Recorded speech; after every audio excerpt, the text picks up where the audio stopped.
Hi dear students, welcome to the Leeds Academy Next. Dear students, आज के इस class में हम 8th क्लास चैप्टर 2 लाइफ का पार्ट 2 डिस्कस करने वाले हैं। इस चैप्टर का पार्ट 1 डियर स्टूडेंट्स हमने ऑलरेडी डिस्कस किया है। अगर आपने वो क्लास नहीं देखी तो इसी वीडियो के डिस्क्रिप्शन में आपको उसकी लिंक मिलेगी। चलो डियर स्टूडेंट हम स्टार्ट करते हैं पार्ट 2 इस चैप्टर का। अभी तक हमने इस चैप्टर में ये देखा मेन किरदार जो इस चैप्टर में है वो है विंड का। गुजरती हुई हवा जो है वो जिससे भी मिलती है उससे यही सवाल पूछती है कि आपके अकॉर्डिंग लाइफ क्या है, जिंदगी का माना क्या है। तो जिससे भी हवा मिली, जिससे भी हवा ने ये सवाल किया, चाहे क्लाउड से, ओशन से, मून से, स्टार से, सबों ने अलग अलग अपनी अपनी डेफिनेशन दी लाइफ की।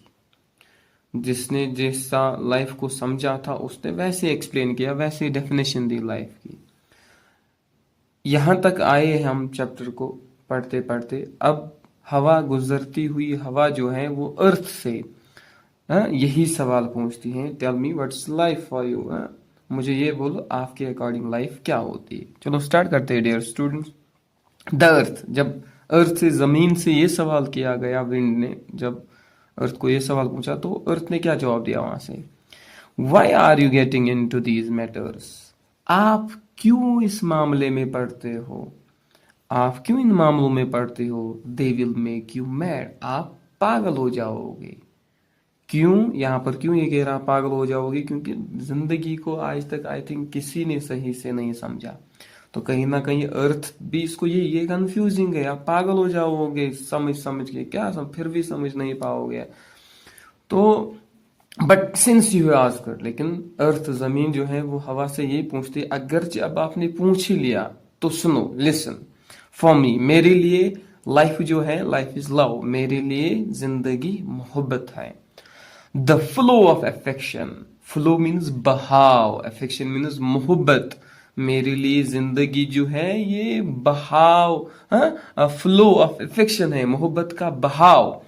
Which these numerous lives, numerous means अनगिनत जिंदगियां जो है जो पी लेते हैं इस अफेक्शन को, जैसे पासान होती है ना, ये मोहब्बत, फ्लो ऑफ अफेक्शन जो है एक से दूसरे, दूसरे से तीसरे पासान होती है, कहीं ना कहीं जुड़े होते हैं इंसान इस बहाव से, इस अफेक्शन से, इस मोहब्बत से।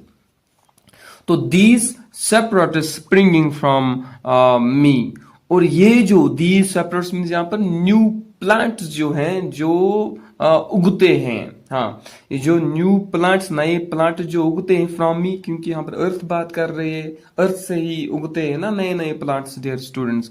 हैव टू ग्रो, ये जो नए प्लांट्स उगते हैं फिर बड़े होते, ग्रो होते हैं, और फिर क्या देते हैं, गिव फ्लावर्स। कुछ प्लांट्स फूल देते हैं और कुछ प्लांट्स या फिर फ्रूट्स देते हैं। Whatever water I get from the cloud, अर्थ बोल रही है, ये जमीन बोल रही है, जितना भी पानी मुझे कहाँ से मिलता है, क्लाउड से मिलता है। Whatever water I get from the cloud, reverse या रिवर से, स्ट्रीम से, I store it inside me, मैं वो सारा पानी जमा करके रखता हूँ अपने अंदर, जमीन बोल रही है। इन प्योर ट्रस्ट, बड़ी उम्मीद के साथ, and distribute it among the thirsty, फिर यही पानी में डिस्ट्रीब्यूट करती हूँ जो प्यासे होंगे, जिनको पानी की जरूरत होगी। दस फॉर मी, तो इस तरह this taking and giving is true life, यही लेना और देना। क्लाउड से मैं पानी लेती हूँ, रिवर से, स्ट्रीम से मैं पानी लेती हूँ, और फिर ये पानी में प्यासों में डिस्ट्रीब्यूट करती हूँ। तो जो प्लांट्स उगते हैं ज़मीन से, उन प्लांट्स को ज़रूरत पड़ती है पानी की। ज़मीन पर जो इंसान रहते हैं उन इंसानों को पानी की ज़रूरत है। ज़मीन पर जो जितने भी क्रिएशन ज़मीन पर एग्जिस्ट करती हैं, ये ज़मीन अपने अंदर सारा पानी जमा करके रखती है, फिर उनमें डिस्ट्रीब्यूट करती है। तो कहीं ना कहीं यही इसको गिव एंड टेक, ये जो प्रोसेस है, इसी को यहाँ पर अर्थ क्या कह रही है, यही जिंदगी है मेरी। To me the sentiment of mamta is a boon. यहाँ पर कहीं ना कहीं जैसे एक माँ जन्म देती है ना बच्चों को, वैसे ही यहाँ पर अर्थ जो है ये जन्म देती है नए नए प्लांट्स को। तो ये जो सेंटिमेंट ऑफ ममता है इज अ बून, ये बोलती यही मेरे लिए कि वो क्वालिटी है कि हेल्पिंग अदर्स। जैसे यहाँ पर बून का मतलब है something that is very helpful, quality of life यहाँ पर बात हो रही, quality of life. Quality life की सबसे बड़ी क्वालिटी ये है कि आप दूसरों को क्या करो, हेल्प करो। तो यहाँ पर अर्थ भी बोल रही है कि मैं सेंटिमेंट ऑफ बून है, जैसे माँ हमेशा अपने बच्चों को बाकियों को मदद करती रहती है, उनको दूध पिलाती है, खाना खिलाती है, पानी पिला, जो भी उनकी परवरिश करती रहती है। कहीं ना कहीं यहाँ पर वैसे ही अर्थ भी, जितने भी प्लांट जन्म लेते हैं अर्थ से, उनको खिलाते पिलाते उनकी प्यास भी हम बुझाती हैं। By now the wind is exhausted. तो ये आंसर सुन के, इससे पहले भी बहुत सारी डेफिनेशन लाइफ की सुन के अलग अलग अलग अलग, तो यहाँ तक लाइफ बहुत सॉरी विंड जो है एग्जॉस्ट हुई है, क्योंकि समझ में नहीं आ रहा है, टायर्ड हुई है विंड। ये अलग अलग डेफिनेशन सुन के लाइफ की आप सोच रहे कि क्या याद रखूं, somewhat confuse to confuse. She comprehends, comprehends mean यहाँ पर डियर स्टूडेंट्स वो अंडरस्टैंड कर पा, कोशिश कर रही है कि मैं अंडरस्टैंड कर पाऊं, समझूं कि असल होती क्या है लाइफ, किसकी डेफिनेशन याद रखूं, ओशन का, स्टार्स का, मून का, क्लाउड का, अर्थ की। शी कॉम्प्रहेंड्स समझने की कोशिश कर रही है, comprehends means understood, to understand, समझ रही है, समझ रही है something. Meditating, meditating means deeply, think deeply, गहराई से सोच रही है कि किसकी डेफिनेशन परफेक्ट है लाइफ से रिलेटेड, कंफ्यूज हो रही है। मिडिटेटिंग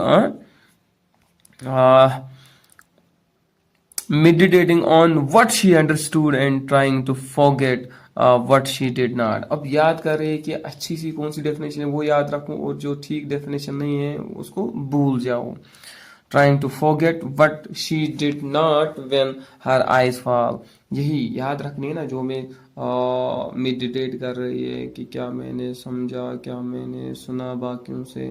तो इसमें से जो बेस्ट डेफिनेशन है उसको याद रखने की कोशिश कर रही है। तो ऐसे करके मेडिटेटिंग जब कर रही है डीपली थिंक कर रही है, ऐसे में उसको एक छोटी सी बच्ची पे नजर पड़ी। When her eyes fall on a little girl, एक छोटी सी नन्ही मुन्नी बच्ची पे उसकी नजर पड़ी। who appears quite pretty and innocent, वो बिल्कुल मासूम इनोसेंट दिख रही थी, pretty खूबसूरत नजर आ रही थी। the little girl is lighting new lamps with the one that is light in her hand। वो जो छोटी बच्ची थी वो क्या कर रही थी, वो उसके हाथ में पहले से ही लाइट मीन्स ऑलरेडी जला हुआ, उसके हाथ में एक जला हुआ दिया था। उसी एक जले हुए दिए से वो जो बाकी दिए थे जो अभी अनलाइटन थे, जो अभी नहीं जले हुए थे, उन दियों को जला रही थी। तो द विंड, फिर हवा ने उस छोटी सी बच्ची से यही सवाल किया, who are you my dear, आप कौन हो मेरी जान। The little girl, I am the life of this creation. तो लिटिल गर्ल ने क्या जवाब दिया, मैं इन जमीन पे जितने भी मखलूकात हैं, इन मखलूकातों में मैं भी एक मखलूक हूँ, मैं भी इस यूनिवर्स की एक जिंदगी हूँ। I am the life of this creation. The wind, what are you doing. Wind ने वहां से बोला कि कर क्या रहे हो आप, सवाल किया विंड ने। तो लिटिल गर्ल ने क्या जवाब दिया, I am only lighting these new lamps with the lamp that is in light. मैं बस इन जो ये बुझे हुए लैंप्स हैं जो अभी नहीं जले हुए हैं उनको जला रही हूँ उस एक दिए से जो ऑलरेडी मेरे हाथ में जला हुआ है। The wind and these behind you have left some lamps unlighted। और विंड ने बोला, और वो जो कुछ दिए आपके पीछे पड़े हुए हैं जिनको आपने अभी तक नहीं जलाया। The girl, those lamps have no oil in them। तो गर्ल ने जवाब दिया, ये जो कुछ लैंप्स हैं मेरे पीछे जिनको मैंने नहीं अभी तक जलाया, इनमें ऑयल नहीं है। There is no point in lighting them now. इसलिए कोई वजह ही नहीं बनता है कि मैं उनको जलाऊं, ना ये जल पाएंगे। Those who are yearning to wake awake those who are waiting to be lighted. तो यहाँ पर ये बोल रहे कि कुछ लैंप्स इनमें, यर्निंग मीन्स यहाँ पर होता है डिजायर, अब जिनको शौक है अवेक होने का। यहाँ पर एक लेसन है हमारे लिए डियर स्टूडेंट्स, कहती है ना where there is will there is a way, जहाँ चाह वहाँ राह। अगर किसी को चाहत है, किसी को मर्जी है, डिजायर है कुछ करने का, वो कर लेता है।